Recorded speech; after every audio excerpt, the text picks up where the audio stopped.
مولانا مودودی کی کیس میں 1964 میں سیٹل کر چکی ہے، بینظیر کے کیس میں سمبل والے میں 89 میں سیٹل کر چکی ہے کہ کسی پارٹی سے سمبل لینا اس بات کا مترادف ہے کہ آپ نے اس پارٹی کو ڈیزالو کیا ہے، اور یہ اختیار صرف سپریم کورٹ کے پاس آرٹیکل 17 میں موجود ہے، کسی اور کے پاس یہ اختیار نہیں ہے۔ کل آپ نے دیکھا ہے پے در پہ پریس کانفرنسز ہوئی ہے، باپ بیٹی بانجا بتیجا سارے لگے ہوئے ہیں، ان کا سب مقصد یہی ہے کہ پی ٹی آئی کے پاس کوئی نشانی نہ رہے۔ ہم پہلے دن سے کہتے چلے آ رہے ہیں کہ یہ وہ ہے جو ہارس ٹریڈنگ کو بڑا پسند کرتے ہیں، اور وہ ہارس ٹریڈنگ میں پیدا بڑے ہوئے ہیں۔ یہی تو ہے جو سپریم کورٹ نے جب حکومتیں ڈیزالو ہوتی تھی، اسمبلیوں کے کیس سپریم کورٹ کے پاس جاتے تھے، سپریم کورٹ بارہا کہہ چکی تھی کہ کوئی ایسا نظام وضع کرے جس میں ہارس ٹریڈنگ روکے۔ اگر آپ پی ٹی آئی میں اس وقت نشان لیتے ہیں 227 ریزرو سیٹیں کس کے پاس جائے گی؟ 70 سیٹیں نیشنل اسمبلی، باقی پروونشل گورنمنٹوں کے پاس ہے۔ اگر 227 سیٹیں آپ ریزرو ایک پارٹی سے لے لیتے ہیں تو ان کا کیا رد عمل ہوگا صدر کے الیکشن میں، سینٹ کے الیکشن میں، چیف منسٹر پرائم منسٹر کے الیکشنز میں، اسپیکر ڈپٹی اسپیکر کے الیکشن میں ان کا کیا رول ہوگا؟ اس وقت سب سے زیادہ نامنیشن کینڈیڈیٹ جو فیلڈ کی ہے وہ پی ٹی آئی نے کی ہے۔ اگر آپ نشان واپس لے لیتے ہیں تو کیا یہ لوگ سارے انڈیپینڈنٹ الیکشن لڑیں گے؟ اگر آپ ان سے انڈیپینڈنٹ الیکشن کروائیں گے تو الیکشن کے بعد جو ہارس ٹریڈنگ ہوگی اس کا ذمہ دار کون ہوگا؟ یہ دا موسٹ کرٹیکل الیکشن اس ملک میں ہونے جا رہے ہیں۔ اگر یہ election free, fair and transparent نہیں ہوئے تو یہ اکانومی تباہ ہو جائے گی، یہ ملک کا بدترین نقصان ہو جائے گا، یہ ڈیموکریسی ڈیریل ہو جائے گی، یہ ملک متحمل نہیں ہو سکتا۔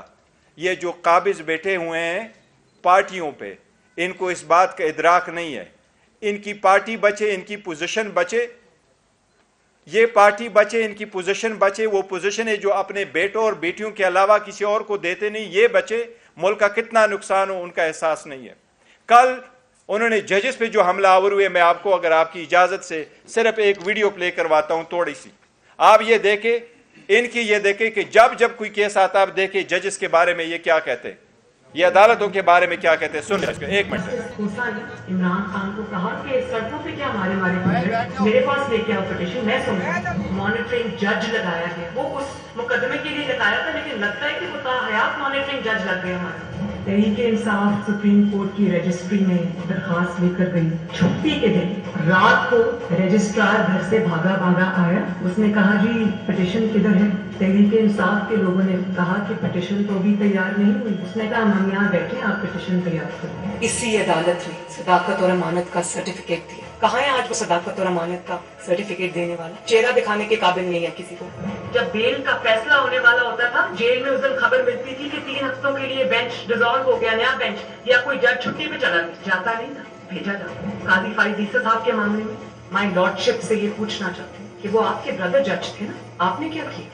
تو جسٹس عظمت سعید صاحب جو ہے ان کو کون نہیں جانتا کہ کتنی انہوں نے نیک نامی کمائی تھی، اور انہوں نے جس طرح سے پرسنلی ذاتی طور پہ اثر انداز ہو کر انہوں نے جے آئی ٹی بنوائی، انہوں نے واٹس ایپ کالز کی، منتخب وزیر اعظم کے خلاف سازش تھی، اس میں وہ بہت بڑا اس کا حصہ تھے، اس کے کرتا دھرتا تھے۔ مارشل لا نہیں لگاتے تو آپ کے کم بختوں نے جوڈیشل مارشل لا لگا دیا ہے کہ آج ملک جس انتشار کی لپیٹ میں آیا ہوا ہے، ملک نے جو کرائسس جنم لیا ہے، وہ زمان پاک سے کم اور عمر عطا بندیال کی کرسی سے زیادہ جنم لیا ہے۔ ثاقب نثار کو تو پوری قوم جانتی ہے، لیکن آپ کا ثاقب نثار سے بڑا مجرم جو چھپ کے گھر میں بیٹھا، اس کا نام ہے جسٹس آصف سعید کوسہ، اور مظاہر علی نقوی جس کے خلاف غبن کا، کرپشن کا ریفرنس کیا ہوا ہے، لیکن اس پہ سانپ بن کے بیٹھے۔ شرم کرو عمر عطا بندیال، شرم کرو۔ سے بھرے بیٹھے جنہوں نے احتساب کو انتقام بنایا، اس احتساب کا بھی احتساب ہوتا ہے۔ وہ کون سے لوگ ہیں بھائی نواز شریف کو جنہوں نے نااہل کیا ہے؟ ان کا احساس ہونا چاہیے یا نہیں ہونا چاہیے؟ منصفوں سے جنہوں نے ناانصافی کی، اور جب سوال پوچھا جائے تو توہین عدالت کے پیچھے چھپ جائے۔ ہمارے خلاف اس طرح کے فیصلے اور ہم سر تسلیم خواندر نے نواز شریف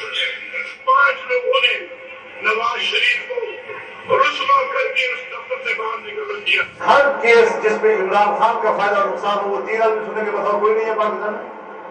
یہاں پشاور میں سارے فیصلے ایک ہی جج کرے گا، جیسے لگتا ہے کہ اس کا جج نہیں ہے، اس کی پارٹی کا رکن ہو۔ موجودہ بینچ ہے، اس میں جو معزز جج صاحبان بیٹھے ہیں، ان جج صاحبان کا ہمارے متعلق جو ان کے خیالات ہیں ان سے بھی کوئی نہ واقف نہیں ہے، نہ ہم نہ واقف ہیں، اور اس کے بعد ہر وہ کیس جس کا فیصلہ ہمارے خلاف آنا ہو اس بینچ کا جو ہے وہ وہی حصہ ہوتے ہیں۔ جب بینچ بنا تب سے لے کر آج تک کے فیصلے تک انصاف ہوتا ہوا نظر نہیں آ رہا تھا۔ اپنے ایک شخص کی وجہ سے آج آئین کی تشریح کو میں فرق ڈالا جا رہا ہے، اپنی مرضی سے آئین کی تشریح کی جا رہی ہے۔ فل کورٹ اس لیے نہیں بنایا گیا کہ اگر فل کورٹ بن جاتی تو آج کا فیصلہ مختلف ہوتا۔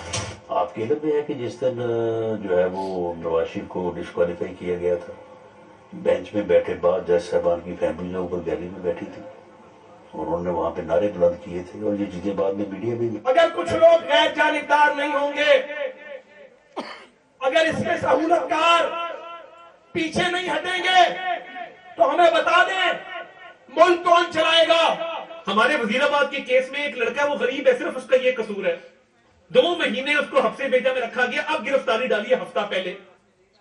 تب تو کسی نے نوٹس نہیں لیا تھا، تب تو نہیں کہا تھا کہ آئی جی اسلام آباد پیش ہوں، آئی جی پنجاب پیش ہوں۔ تب کون سی قیامت آ گئی ہے کہ دونوں آئی جی کو طلب کر لیا گیا؟ کورٹ اداروں میں بیٹھے لوگ کیا پھول کھلا رہے ہیں، کیا تماشا کر رہے ہیں، یہ ہے ریاستی دہشت گردی جس کو چھپایا جا رہا ہے۔ تو میں جو کہتا ہوں، میں ایک عوامی نمائندہ ہوں، میں نے کہا ہے۔ شہباز شریف کا سنا دیں، شہباز شریف کا سنا دیں گے۔ دیکھیں، یہ آپ نے ان کو دیکھا ہے، ہم عدلیہ سے التماس کرتے ہیں کہ اگر ایسے حملے کیے جائیں گے تو وقت سے پہلے اس کا تدارک کیا جائے۔ تدارک نہیں ہوگی، الیکشن قریب تر آتا جائے گا تو عوام کس طرف چل پڑے گی۔ ہماری ساری عوام سے امید درخواست ہے کہ پرامن رہے، لیکن اگر ایسے اقدامات نہ کیے گئے تو ملک کس طرف چل پڑے گا؟ کیا تیسری قوتوں کو آنے کی اجازت دی جا رہی ہے؟ کیا یہ بہتر نہیں ہے کہ عدلیہ ان سب چیزوں کا تدارک کرے؟ کیا یہ بہتر نہیں ہے کہ عدلیہ اس مسئلے کو دیکھے؟ کل آپ نے دیکھا ہے، یہ 2 دنوں میں ہم نے ابھی 2 پٹیشنیں فائل کی الیکشن کمیشن میں۔ الیکشن کمیشن جب اڈیالہ جیل آیا تھا تو میں نے پرسنلی جج صاحبان سے ریکویسٹ کی ہے کہ آپ ان کو سیریسلی دیکھیں، بجائے اس کے کہ آپ اڈیالہ جیل آ جائیں۔ آپ انڈین الیکشن کمیشن کے پیروی کرتے ہوئے، ان کے تقابل کرتے ہوئے آپ کائنڈلی گراؤنڈ پہ رہیں۔ آپ کے سامنے یہ پٹیشن ہم فائل کر چکے ہیں، یہ 80 سے زیادہ کیسز ہے جو الیکشن کے نوٹس میں ہم لے کے آ رہے ہیں کہ لوگوں سے کس طریقے سے نامینیشن فارم چینے گئے، یا ان کے ڈاکومنٹس چینے گئے، یا ان کے پروپوزر سیکنڈر کو اٹھایا گیا، اور جن کو نہیں اٹھایا گیا، جن کی اسکروٹنی ہو گئی ہے، اس کی اسکروٹنی پہ آرڈر نہیں ہوا۔ اگر آپ عورتوں کی نامینیشن فارم سے کوئی گیم کرتے ہو، یہ بھی ایک ریکوائرمنٹ ہے 5% ہونا۔ ہم عدلیہ کو ابھی سے بتا رہے ہیں کہ یہ ایک بڑی سازش ہو رہی ہے، اتنی بڑی پارٹی کو پولیٹیکل پروسیس سے نکالنا، یہ ڈیموکریسی کو ڈیریل کرنے کی سازش ہوگی۔ کائنڈلی اس پہ نظر رکھیں اور اس کی طرح اقدامات کریں۔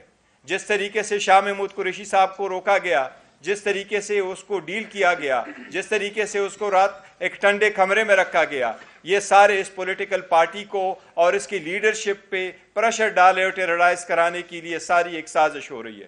عدلیہ سے ہم ہمیشہ سے درخواست کرتے رہے ہیں کہ کائنڈلی ایک ہی طریقہ ہو سکتا ہے، یا عوام خود کرے یا عدلیہ کرے گی۔ ہمارے عوام سے تو امید ہے، درخواست ہے کہ وہ پرامن رہے، لیکن ان کے بنیادی حق سے محروم نہ کرے۔ ان کے بنیادی حق اس پروسیس میں پارٹیسپیٹ ہونے کے لیے عدلیہ سے درخواست ہے کہ اس مسئلے کو دیکھے۔ یہ بیٹ کا مسئلہ ضروری ہے، اس الیکشن پروسیس میں پارٹیسپیٹ ہونا ضروری ہے، اس الیکشن پروسیس کا مکمل ہونا ضروری ہے۔ اگر سپریم کورٹ نے سموٹو لیا ہے اور اس بات کو ورسی کر رہی ہے کہ الیکشن 8 فروری ہو، تو اس کا ہر سٹیپ اس وقت تک جب تک سارا final nomination of the return candidate نہیں ہوا ہو، اس سب کے لیے لازم ہے کہ یہ سپریم کورٹ اپنے سپرویژن میں دیکھ لے۔ آپ سب کا شکریہ۔ کوسا صاحب کچھ کہنا چاہیں گے تو؟